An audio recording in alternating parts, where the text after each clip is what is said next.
নদীর জল সাগরের জল চেনা যায়, সব একাকার হয়ে যায় আর মানুষ ডুবে হাবুডুবু খায়। কিন্তু এমন বর্ণনা দেখেছেন মানুষ শুকনা জায়গায় ডুবে যাচ্ছে? বলেন দেখেছি কোথায়?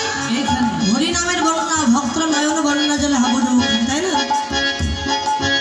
এমন বর্ণনা দেখিলাই শুকনাতে ডুবাই, পাপি তাপি যত ছিল সবার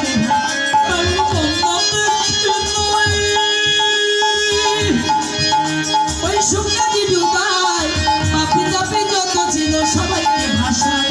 কলিযুগে পাপি ছিল অনেক, তাদের মধ্যে দুইজন পাপি মদ খেত। নাম কি মা? বলো না কি নাম? জগায় আর এই মাধা, এই সেই বেটা মাধা, এই জগায় আর এই তার ভাই মাধা। ওরে জগাই মাধা, হরি হরি বল।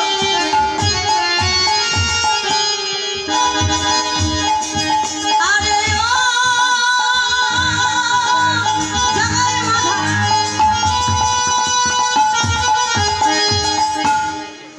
আহা জগাই মাধায় পাপি ছিল, তারাও হেসে গেল রে, হরি হরি বল। হরি নামের বর্ণনা গেল প্রেমানন্দ মুখে হরি বলো, হরি নামের বর্ণনা গেল প্রেমানন্দ মুখে হরি বলো, হরি নামের বর্ণনা গেল। নানা বন্যা দেখিলাই শুকনাতে ডুবাই, উঁচু নিচু যত ছিল সবারে দাদা এমন বর্ণনা দেখি নাই, এই যে শুকনাতে ডুবাই, উঁচু নিচু যত ছিল সবাইকে ডুবাই। আমার হৃদাস।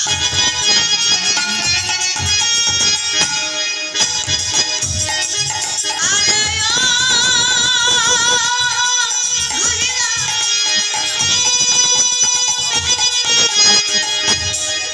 আমার হৃদাস মুচড়ে ছেড়ে সব এসে গেল রে, হরি নামের বর্ণনা গেল প্রেমানন্দ মুখে হরি বলো, হরি নামের বর্ণনা গেল প্রেমানন্দ মুখে হরি বলো, হরি নামের বর্ণনা গেল প্রেমানন্দ মুখে হরি বলো, হরি নামে বর্ণনা গেল।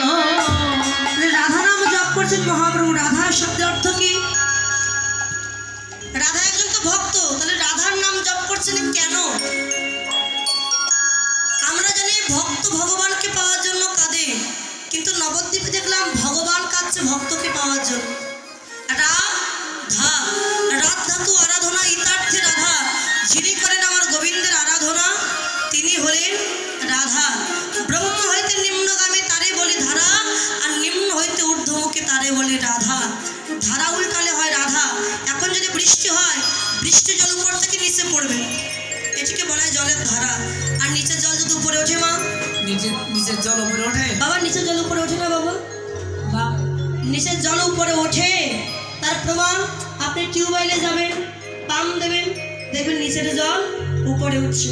আর দেহের মধ্যে যে ধারা আছে, এই ধারাকে যদি ঊর্ধ্বগামী করতে হয় 21,600 বার শ্বাসকে কন্ট্রোল করে, শ্বাসের দ্বারা নিম্নগামী বীজকে ঊর্ধ্বগামী করে সহস্র সারে সহস্র দল পদ্মে গুরুর কৃপা যদি একবার কৃষ্ণ ধনকে এখানে তোলা যায়, সেই ব্যক্তি রাধা হতে পারবে।